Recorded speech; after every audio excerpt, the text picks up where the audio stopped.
Inch'Allah, continuer ce que nous avons commencé à propos des enseignements et ce travail préparatif que chacun d'entre nous devrait faire, Inch'Allah, pour accueillir ce mois et pour pouvoir profiter de chacun de ces moments, bi'idhnillahi ta'ala, d'accomplir le jeûne parfaitement comme il se doit, de remplir ces nuits d'adoration, d'évocation et de le remplir par les actes de bienfaisance et de piété pour se rapprocher d'Allah subhanahu wa ta'ala.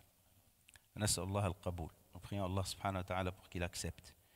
ومن أعظم ما يتهيأ به المرء لرمضان هو المحاسبة والتوبة حتى يتهيأ قلبه للهداية والاستقامة والعمل الصالح. Vous connaissez tous le hadith du prophète sallallahu alayhi wa sallam. إذا جاء رمضان فتحت أبواب الجنة وغلقت أبواب النار وصفدت الشياطين ونادى مناد من قبل الله تعالى أن يا باغي الخير أقبل وأن يا باغي الشر أدبر. Donc on connaît ce hadith qui nous apporte une bonne annonce. Le prophète sallallahu alayhi wa sallam nous informe que les portes du paradis s'ouvrent et les portes de l'enfer se referment. Et Allah subhanahu wa ta'ala enchaîne les démons.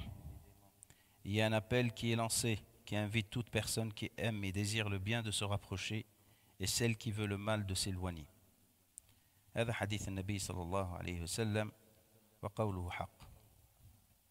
فالله تعالى يهيئ لنا من أسباب التوبة والأوبة إليه. Donc Allah subhanahu wa ta'ala, comme le dit le hadith, il favorise ce qui nous aide à revenir vers lui. Tout ce qui peut nous inquiéter, tout ce qui peut nous déranger, Allah subhanahu wa ta'ala le réduit et le remet à une place la plus faible possible. هذا من كرم الله سبحانه وتعالى. فعلينا أن ننتهز المقام وننتهز الفرصة. Donc l'homme intelligent, il doit saisir l'occasion وأن يسارع إلى الخير كما قال المولى عز وجل ويسارعون في الخيرات, qui perdent pas leur temps, qui n'hésitent pas, qui agissent dès que possible et de la manière la plus ferme et déterminée pour atteindre l'acceptation et la satisfaction d'Allah subhanahu wa ta'ala. فالتوبة والمحاسبة هي أول الأبواب. Donc رمضان هو شهر التوبة إلى الله سبحانه وتعالى وفيه تتهيأ أسبابها. Donc pendant Ramadan, donc les conditions de tauba, tout ce qui est extérieur à nous, il est vraiment réduit, il s'affaiblit. Même le monde, vous le sentez, nous le sentons, surtout avec ibadatul sawm. Donc cette adoration exceptionnelle qui nous donne le pouvoir sur nos âmes, qui nous donne le pouvoir sur nos instincts, sur nos envies, elle nous rend plus forts. Elle nous fait sentir notre force. Elle nous fait sentir notre force à l'encontre de Shaitan. Et tous les shaitans, tous ceux qui sont assimilés au Shaitan, tous ceux qui nous invitent à s'éloigner d'Allah subhanahu wa ta'ala. فمن أول الواجبات أن نحاسب أنفسنا. Et nous نحب التوبة. On aime bien le repentir. Et tout le monde parle du repentir. Et tout le monde veut devenir d'un jour à l'autre meilleur. Mais ce n'est pas qu'une envie. Ce n'est pas qu'un souhait. Comme il est rapporté, ليس الإيمان بالتحلي ولا بالتمني ولكن الإيمان ما وقر في القلب وصدقه العمل. Donc la foi n'est pas question de souhait ni d'apparence entretenue, mais c'est une question de conviction ferme traduite par les œuvres. Rien que cette phrase, elle suffit pour qu'on comprenne c'est quoi notre devoir et notre responsabilité. فالتوبة كما قال المولى عز وجل وسارعوا إلى مغفرة من ربكم وجنة عرضها السماوات والأرض أعدت للمتقين. Hâtez-vous, pressez-vous, dépêchez-vous en direction d'un repentir, maghfira, d'une acceptation de votre repentir. Maghfira, c'est l'acceptation du repentir, de pardon. Min rabbikum wa janna, qui vient d'Allah, wa jannatin arduha as-samawati wal ard. Et le résultat de ce repentir, il est connu s'il est bien réussi.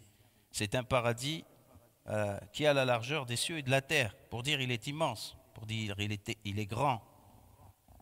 U'iddat lil muttaqin, préparé à ceux qui se prémunissent, ceux qui sont pieux, ceux qui savent ce qu'ils doivent faire, ce qu'ils ne doivent pas faire, ceux qui se rapprochent d'Allah subhanahu wa ta'ala par le bien et par le fait d'éviter le mal.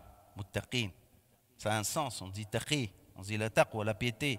Ça passe rapidement, le mot, on ne le capture pas pour comprendre c'est quoi, qu'est-ce qu'il contient.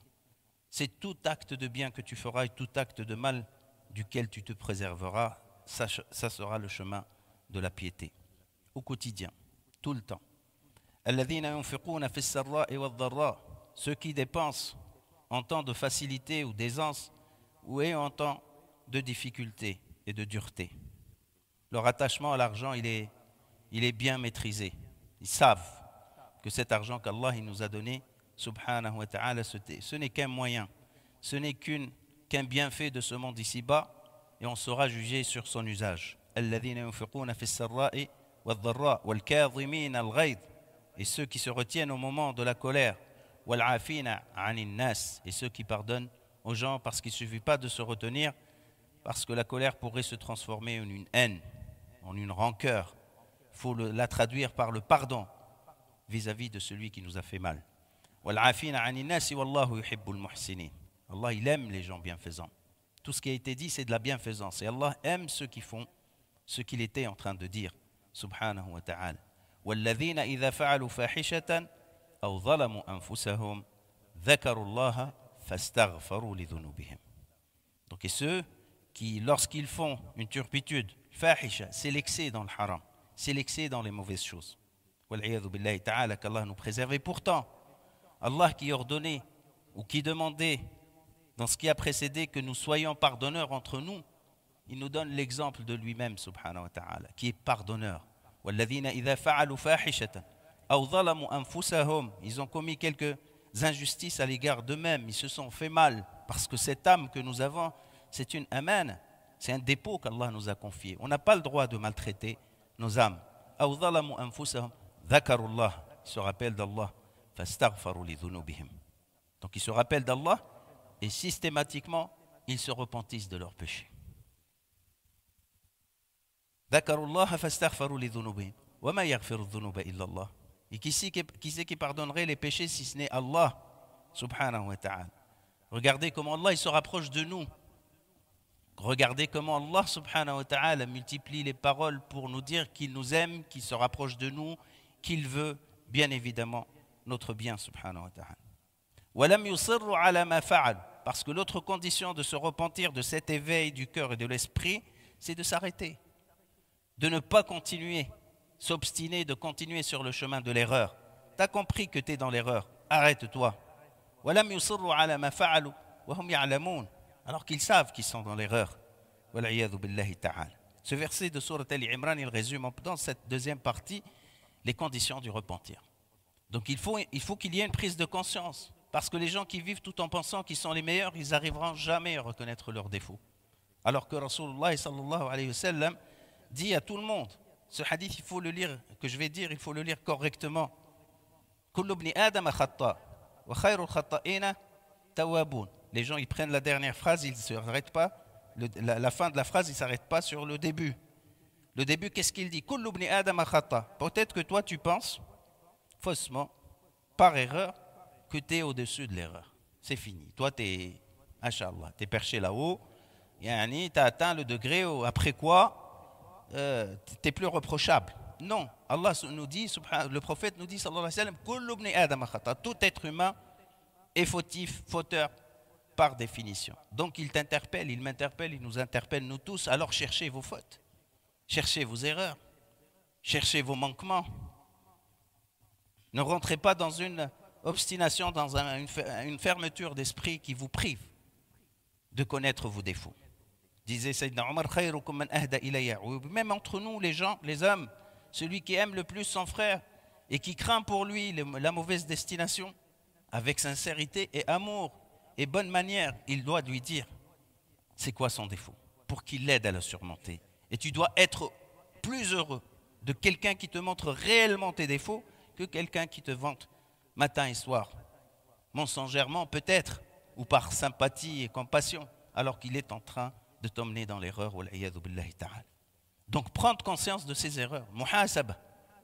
Il faut s'asseoir. Pour faire le muhasaba, il faut s'asseoir, il faut se calmer l'esprit. On ne peut pas la faire, cette rétrospection, sans s'asseoir, sans revenir vers soi-même, sans se comparer avec ce qu'Allah subhanahu wa ta'ala nous a demandé, ce que nous sommes en train de faire.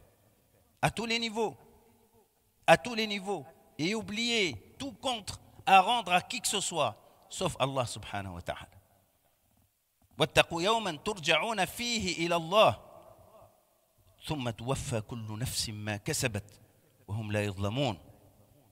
On a des comptes réellement à rendre qu'à Allah subhanahu wa ta'ala. Tout le reste, c'est entre nous les humains. Les humains, ils peuvent ne pas voir une bonne partie de ce qu'on fait. Ils ne les voient pas d'ailleurs. Ils ne voient pas ce que renferment nos cœurs. Mais Allah subhanahu wa ta'ala, il sait tout. Donc cette muhasab, elle doit aller jusqu'au bout. Il ne faut pas s'arrêter. Comme dit le Nabi alayhi salatu wa salam, Al-kayyisu man dana nafsahu wa amila lima ba'da al-maut. L'homme intelligent, c'est celui qui se remet tout le temps en question. Il n'y a pas un jour où il ne se dit pas, un moment où il ne se dit pas, peut-être que j'ai fait faux. Ce n'est pas celui qui est troublé de culpabilité. Non, ce n'est pas ça l'islam. Ce n'est pas se sentir toujours dans l'erreur, dans la faute, etc. Devenir malade de ça. Non. Il faut juste mesurer ce que tu es en train de faire, ce que tu vas faire, pour éviter de tomber dans l'erreur, de tomber dans le mal. On dit l'erreur, le mal, les mauvaises choses, les injustices que tu risquerais de commettre envers les autres ou envers toi-même. Donc, comme disait Sayyidina Omar al-Khattab radiyallahu anhu, hasibu anfusakum qabla an tuhasabu. Il faut que ça se devienne une attitude permanente, un système, un mode de fonctionnement, que ce de remettre en question, parce que viendra le jour où on aura réellement des vrais comptes à rendre à Allah subhanahu wa ta'ala. Et là, seront tristes ceux qui n'ont pas œuvré au préalable, ceux qui ne se sont pas préparés au préalable, comme dit Sayyidina Omar, hasibu anfusakum qabla an tuhasabu wazinu a'malakum qabla an tuzana alaykum. Rendez-vous des comptes avant que vous serez obligés de les rendre, et ça va l'être. Et pesez vos œuvres avant qu'elles soient pesées contre vous. Wal'iyadhu billahi ta'ala, qu'Allah nous préserve. Donc ce travail, il faut le faire. Wal'a'ma man 'amiya 'an 'uyubihi. Le vrai aveugle qui ne voit pas, c'est celui qui ne voit pas ses défauts. C'est pour ça le même Omar, il disait khayrukum man ahda ilayya 'uyubi. Le meilleur d'entre vous est celui qui me dit quels sont mes défauts. Was-sahibu as-sadiqu an-nasuh huwa alladhi yansahuka lil-akhirah wa laysa lid-dunya. Le vrai ami, c'est celui qui ouvre ton regard sur ce qui vient après, pas sur les choses éphémères d'aujourd'hui, de l'instant, et qui pourraient ne pas avoir de l'intérêt. Wal'iyadhu billahi ta'ala. هذا الباب الأول محاسبة. Prends ton temps. Comme dit l'imam al-Ghazali rahmatullahi alayhi, plus tu creuses, plus tu guéris ton défaut. Plus tu vas loin, tu dis pourquoi je suis comme ça. Je suis avare, je suis menteur, je mens des fois, je suis injuste envers les gens, je suis grossier, je suis ceci, cela. Tous les défauts, il ne faut pas avoir honte de soi. Il ne faut pas avoir honte de soi. Il faut se dire la vérité en face, les 4 vérités comme on dit. Et c'est lui qui n'a pas le courage de se découvrir lui-même, il aura la honte d'être découvert le jour de jugement, ou même dans ce monde ici-bas, devant les autres. Ça, c'est le premier pas. Plus tu creuses, plus, bi'idhnillahi ta'ala, Allah subhanahu wa ta'ala te prépare à un vrai repentir. Parce que le Rasoul, alayhi salatu wassalam, comme il disait, Iyyakum wa tawbatul kadhabin, faites garde, prenez garde contre le repentir des menteurs. Dans le repentir ne dépasse pas les bouts des lèvres. D'accord? Astaghfirullah, astaghfirullah, astaghfirullah. Des fois, le cœur, il n'est pas là. Astaghfirullah, je ne sais même pas ce qu'il est en train de dire. Ou ce qu'elle est en train de dire. Ou un repentir qui vient juste sous le choc d'avoir fait quelque chose de mauvais et puis après il disparaît. Puis il disparaît. Tu es dans un regret minimum. Le temps que ça parte, il n'y a plus rien après. On reprend, on s'envole dans les cieux. On n'est plus là. Disait Nabi alayhi salam, at-tawbatun nadam. Le repentir, le vrai, c'est d'avoir un regret. Et pour avoir un regret, il faut détester ce que tu as fait. Il ne faut plus avoir de nostalgie. Il ne faut pas attendre le premier moment où ça se présente pour que tu rebascules dans l'ithm. C'est ça le point qu'il faut voir. At-tawba an-nadam. An-nadam, c'est un fait du cœur et de l'esprit. C'est même un sentiment de dégoût envers ce que tu as fait. Si tu n'as pas ça, envers les gens, envers toi-même. Si tu as commis une injustice et que finalement tu dis, ouais, on s'est trompé, pareil, moi et lui, c'est kiff-kiff. Bon, moi je prends ma part, lui il prend sa part. Tu crois, c'est quoi? C'est une assurance auto, ça? Ça, c'est des comptes à rendre devant Rabbul Alamin. Ce n'est pas des calculs entre les humains, tu peux jouer sur les paroles, sur les formes. Non, non, c'est avec Rabbul Alamin. C'est avec Allah subhanahu wa ta'ala, le Dieu des cieux et de la terre.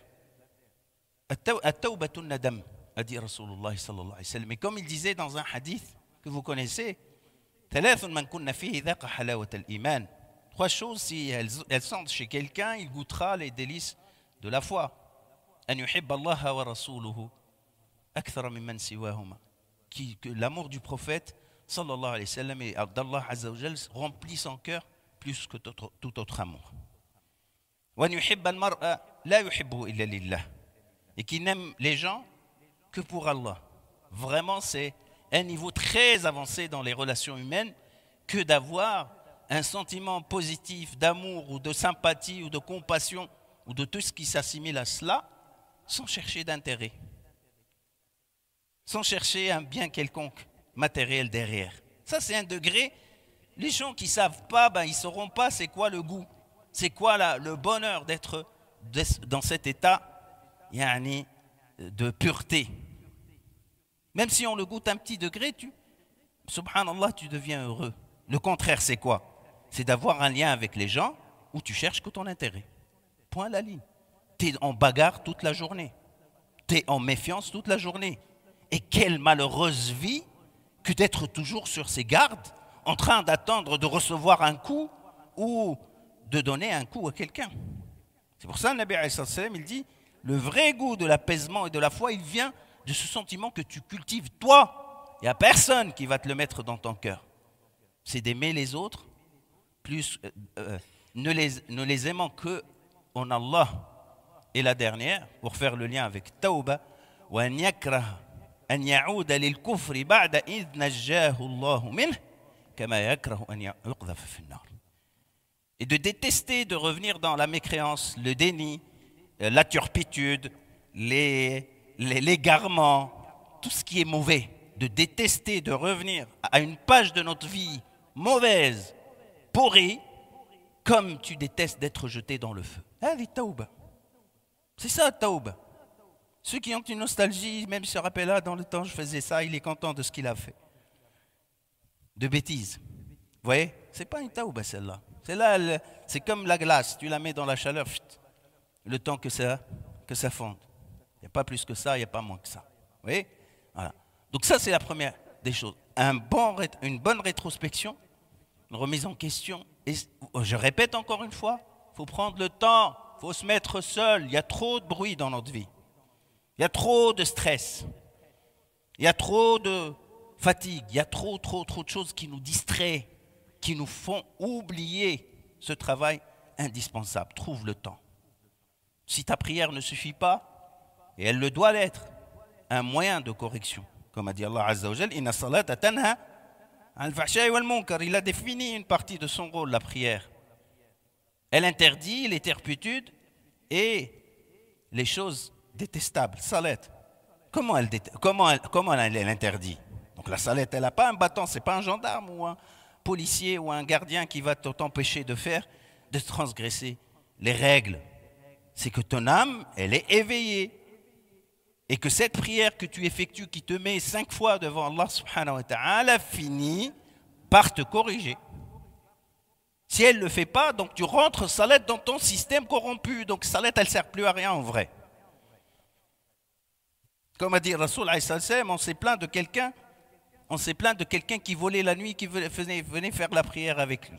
Rasoul alayhi salam, il donne des réponses profondes. Il dit, Rasulallah, un tel, il sait jouer le jeu, c'est un voleur. Et le matin, il est derrière toi dans Salat al-Subh. À la belle époque, Rasoul, par son savoir, il a dit, sa prière va finir par l'interdire de voler. La vraie prière.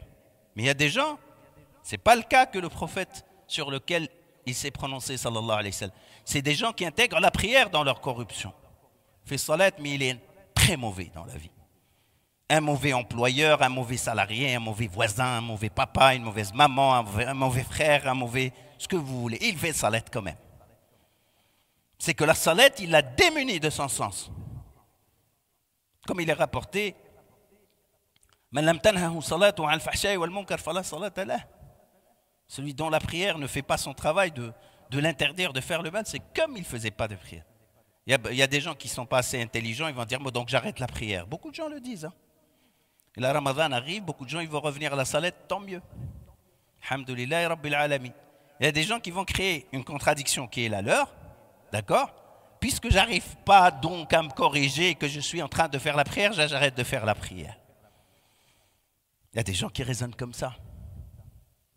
Et on les entend dire comme ça. Pourquoi tu ne fais pas la prière? Ils te disaient 2-3 bricoles à gauche, à droite, c'est incompatible, j'arrive pas. Mais utilise ta prière pour te corriger.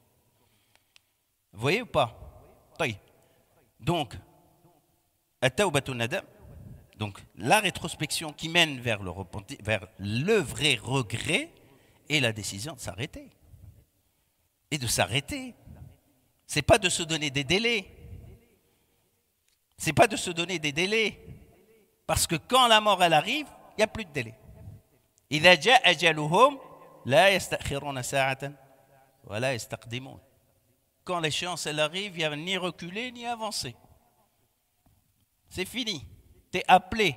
Tu avais assez le temps. ولا يظلم ربك أحدا. Allah il ne laisse personne. Ne vous inquiétez pas. Il donne à chacun le délai qu'il lui faut. Et notre vie elle suffit pour revenir à Allah subhanahu wa ta'ala. Si on le veut, bien évidemment. C'est avec cet esprit qu'il faut commencer Ramadan. Sinon, ça sera un Ramadan comme les autres. Peut-être avec peu d'intérêt. Ramadan avec peu d'intérêt. C'est toi qui as décidé qu'il soit avec peu d'intérêt. Ramadan, il arrive avec toute sa force. D'accord? Comme un fleuve qui passe. Il y a ceux qui vont remplir leurs réserves pour l'année et bien irriguer leurs plantations. Hein? Il y a ceux qui vont... ouais, il est beau le fleuve. Machallah, il est trop beau. Il va nous manquer quand il va partir. T'en as pris quoi? Rien. Rien. Donc rien. Comme disait Rasoul alayhi salam, donc il y a des gens qui rentreront dans Ramadan et ressortiront comme ils sont rentrés. Malheur à eux. Dommage pour eux. C'est ce que dit Rasoul alayhi salam. Donc si on ne se prépare pas, on ne pose pas ces questions-là, Ramadan il va passer. Comme ils sont passés des autres, ils passeront peut-être d'autres sans que nous puissions tirer ce qu'il faut. Donc arrêtez immédiatement, ne pas se donner des délais et ne pas récidiver, de ne pas revenir, d'en faire coutume de faire une tauba mais une fausse en vrai. C'est pour ça Allah il dit une chose très claire que vous lisez dans le Coran al-Karim. Ya ayyuhalladhina amanu. Oui, toubu ila Allahi taubatan nasuh. Oh vous qui avez cru, qui avez la foi, retourner vers Dieu un vrai retour. C'est quoi ce vrai? Le mot utilisé en arabe, nasuh, vous l'avez entendu, le terme, c'est un adjectif. Hein? C'est l'adjectif de la taouba. Elle doit être nasuh. C'est quoi nasuh? Ça, on l'utilise pour décrire les choses qui ne se déchirent pas, qui ne s'usent pas, qui ne se cassent pas.